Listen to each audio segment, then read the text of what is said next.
Donc, nous sommes passés à Ziguinchor pour finaliser notre projet de phase finale sportive, précisément à Ziguinchor.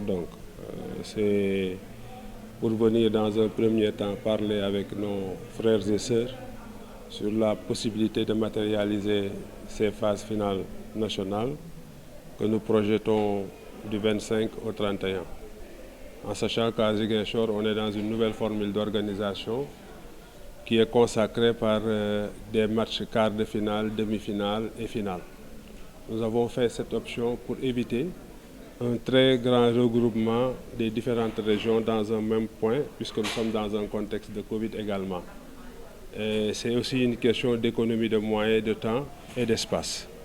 Ce qui fait qu'au préalable, avant même ces phases nationales-là, nous avions eu à jouer des phases de poule qui concernaient 2 ou 3 régions.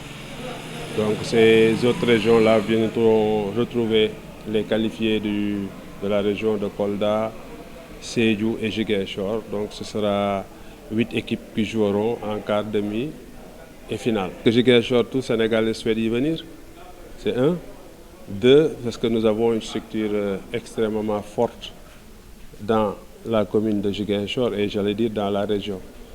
Donc si vous voulez organiser quelque chose de pertinent, quelque chose de maîtrisable, nous pensons qu'il faudra le faire dans les lieux où vous sentez la force de pouvoir le faire parce que vous avez des ressources humaines de qualité, vous avez des gens qui sont mobilisés, vous avez des gens qui sont motivés pour montrer leur savoir-faire. Donc c'est le pourquoi du choix de Ziguinchor.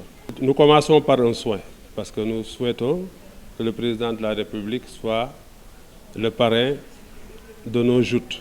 Parce que évidemment, c'est la plus haute autorité nationale. Nous sommes une organisation nationale. Nous pensons que nous méritons son parrainage. Et au-delà de cela, nous avons quand même le peu de temps que nous avions fait en mission ici avec nos responsables de Ziguinchor, que je félicite encore au passage, puis rencontrer les personnalités susceptibles de nous aider ou de nous accompagner. C'est pour cela qu'on a rencontré le gouverneur, l'inspecteur, le brillant inspecteur des sports, qui est par ailleurs directeur du stade Aline Sitoé Diatta, pour nous permettre quand même de faire les derniers réglages. Au moment où je vous parle, nous on constate que 100% de notre mission a été réussie. Tout ce qu'on voulait faire, on l'a fait. Et maintenant, il ne nous reste plus qu'à attendre nos délégations à partir du 25 décembre et procéder au démarrage le 26 et pour terminer au 30 par la finale.